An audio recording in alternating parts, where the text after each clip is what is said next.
Okay, so today we're going to talk about variation and models with variation. There's a few different variations that we have.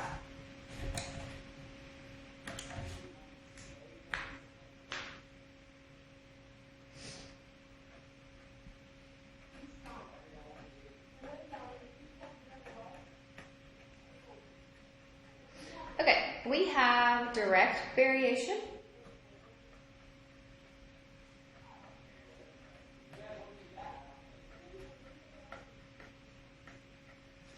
Okay, direct variation says y is directly proportional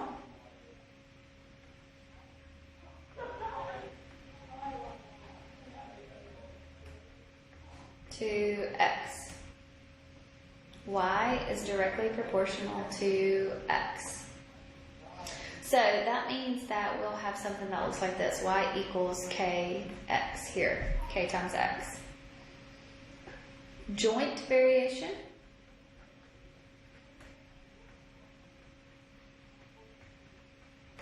Okay. Y varies jointly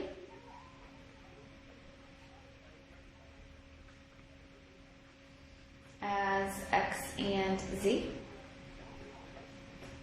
So there still is always a constant of variation, so that's your k. Okay, so k times your x times your z. So that means they're jointly varied here. Inverse variation.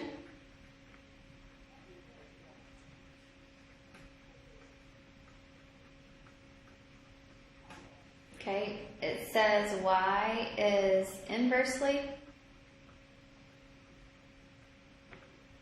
proportional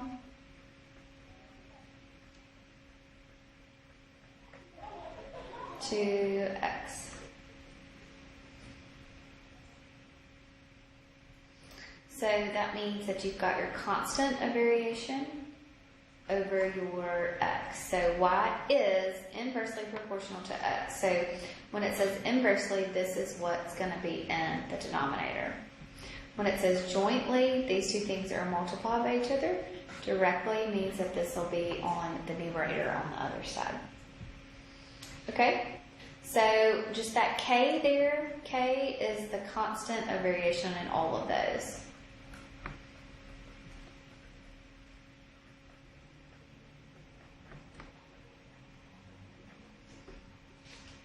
Okay? Okay, so determine if these are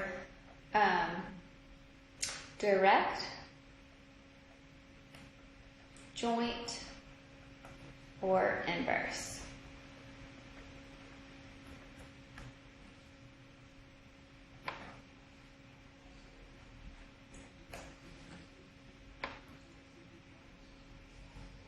The x is in the denominator, so this would be inverse. What's the constant? K. K would be equal to that 24 there.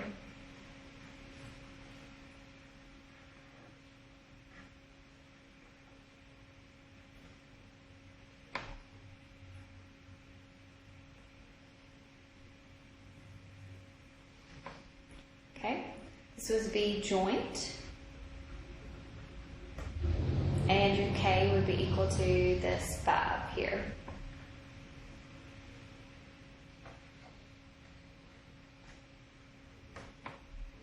Okay, we've got this one. This is 4y equals x. Remember, it's always with respect to y. So I need to solve this equation for y first. So I'm going to divide both sides by 4. So I will have a y equals x over a 4. Okay, so you could also have this, you could say y equals 1/4 x here. Okay, so this is a direct variation.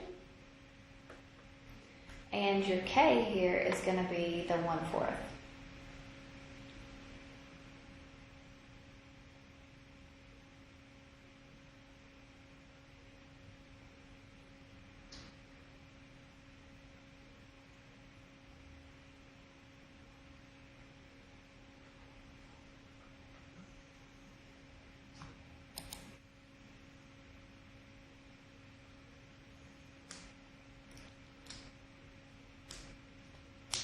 So what about this one?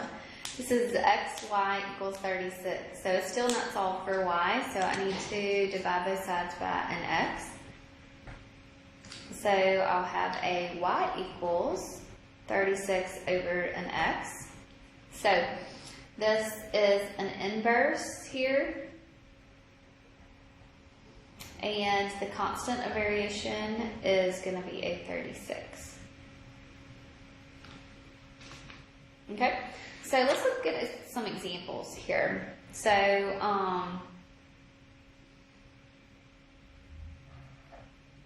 if y is directly proportional to x,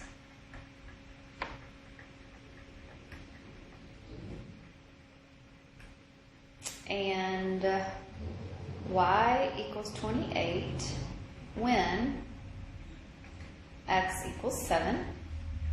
Find x when y equals 52. Okay, so y is directly proportional to x. So what does that mean? That means y is directly proportional to x. Okay, so that means that y is equal to k times your x here. So the constant of variation could also be y over x is equal to a k. Okay, so what we could do now, we know that it's 28. Y is equal to 28 when x is 7. Okay, so 28 over 7 is going to be the same thing as 52 over some unknown x. So we'll cross multiply, so this will be 28x is equal to 7 times 52, which is a 364.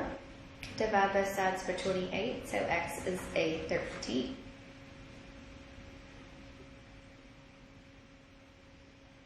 This is another direct. So if r is directly proportional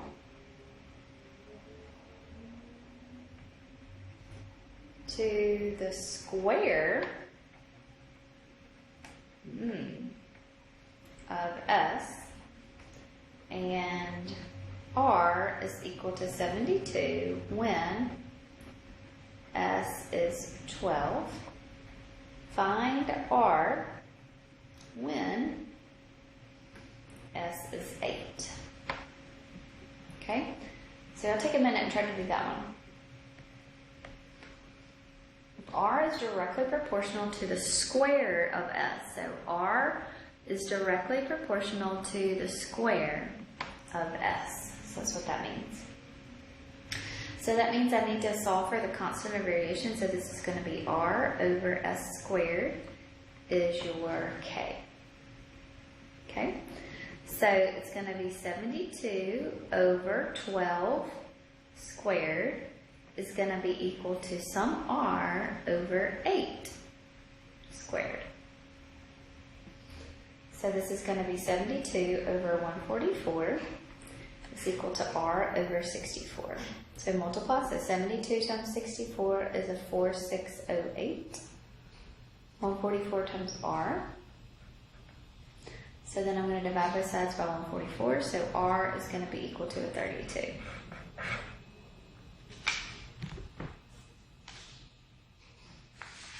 Okay. How about this one? If y varies jointly with x and z, and y is 48 when x equals 8 and z equals 15. Find y when x equals 14 and z equals 20. So take a minute and try to do that one. This one's a varies jointly.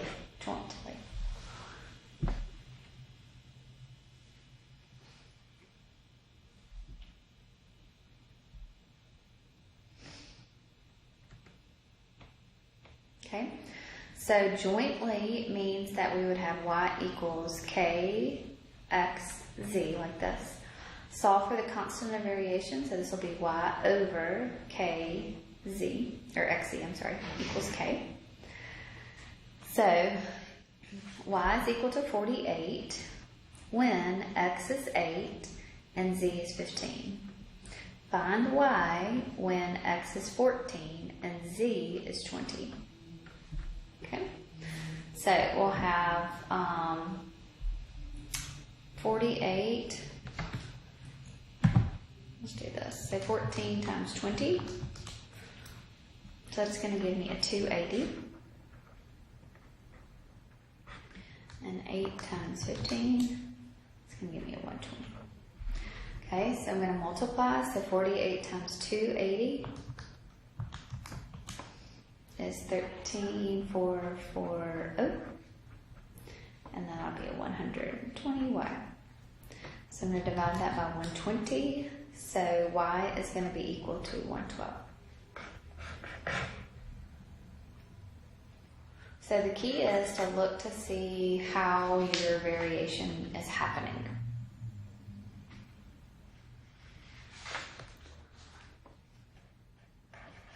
All right, what about this one? So if y is inversely proportional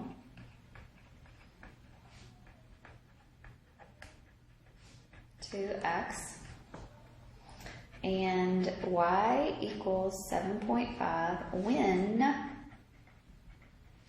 x is 8, find x when y is 5.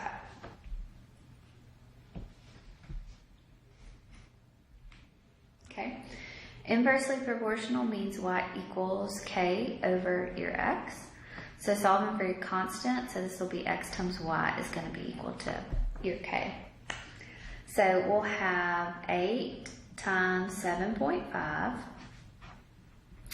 And I want to find x when y is equal to a 5. So 7.5 times 8, that's a 60. Divide both sides by 5, so x is going to be equal to a 12. Okay, so what about some combined variation? Ooh, let's see.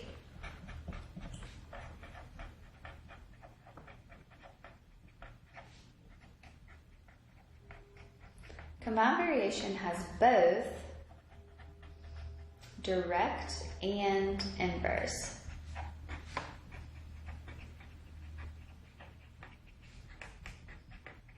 Has it together.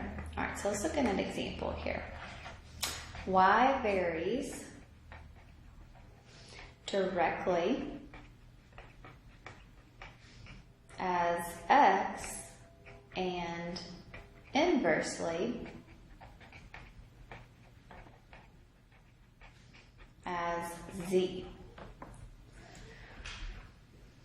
So y varies directly to x and inversely as z. So that's what that will look like. So you'll have your direct variation and then your inverse variation there. All right, we'll put this one. P varies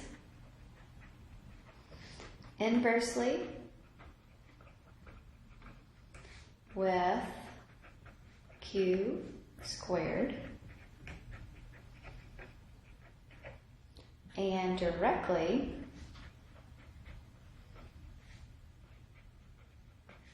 with r cubed.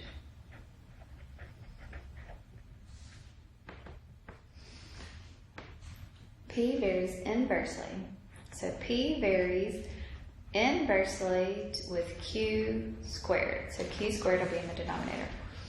And directly with r cubed. Okay, so it's got both of them going on. Good deal? So let's combine variation. So if you will, just work on your homework with direct and inverse and joint variation. And go ahead and start working on your study guide so you can be ready. Tomorrow we will review. If you have any questions, let me know. Y'all have a good day.